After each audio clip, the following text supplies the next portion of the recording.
ang pagtanggap sa puna ay mainam na paraan para maituwid mo ang mali na akala mo'y tama para sa iyo. Ako po ang inyong lingkod, tagapanood TV. Isang mabiyaya at masaganang araw po sa ating lahat.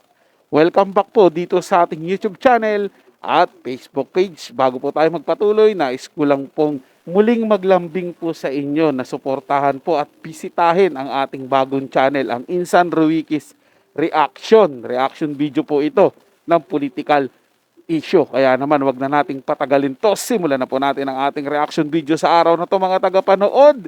Let's do this! Sa naging mensahe ng isang netizen, nakiusap ito kay Chloe. Ayon ng isang netizen, I appreciate your personality and talent, but this one sounds too disturbing to the young ones, especially to the boys. This is posted in public where all ages of people can see.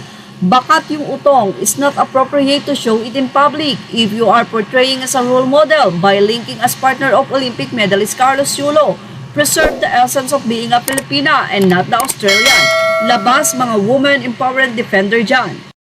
Narito naman ang naging buwelta nitong si Chloe sa netizen. Aniya, isn't it parents' responsibility to guide their children to not think maliciously of others? It's so easy to blame and point fingers of women who dress in what they want and comfortable with, and yet so hard to address the real issue, which is boys, not real men, being a whole-ass pervert. At this time, mukhang hindi nagustuhan ng mga anonymous commentator mula sa Fashion Police ang sinabing ito ni Chloe. Anila halatang giniginaw si Madam Chloe kasi hahaha, chipi-pipi itong Chloe na to. Mula naman sa isang netizen, Ania, siya pa talagang nagsabi niyan, sino pa maniniwala sa girl lalo na ite? Napaka-backward ng mga Pinoys, dami na fashion houses celebrating the human form, be it male or female. Also mga explorative clothing for male and female wearing vice versa attire. Ang masama pa, itong mga hoylet daw mahilig magbabad sa social media. Say naman ng isa, I hope these two would stop posting in SOCMED muna. Pansin ko that the more they flaunt, post, and speak up through interviews, the more negative their images become. If I were that rich already with all those properties and such, tamang chill na lang ako sa life. Yan talaga pinakagusto ni girl, yung pinapansin. Say naman ng isang netizen, dapat ba talaga lahat sunod sa anong uso? Yes, D, let's make CSG the role model for all Pinays in the world. Say naman ng isa na hindi ko alam kung nagmumoke ba ito o talagang seryoso siya. Bakit kasi kailangan ipakita ang bakat? Just to make papansin and gustong mabastos, trashy talaga ang babaeng to sa lahat ng bagay. At yan ang ating showbiz love update. Images are all credit to the rightful owners. Thank you for watching. Yan po yung masaklap dyan, mga tagapanood. Bakit niya nga po kasi kita mo na sa social media o magpapa-interview, ano mang gawin mo, bakit naman kasi nakabakat pa yung kung ano dapat bakat na makita? Siyempre, hindi naman po lahat magugustuhan yan eh. Hindi po lahat gusto makita yung ganyan, lalo't may issue po sila, mga tagapanood. Hindi po ba?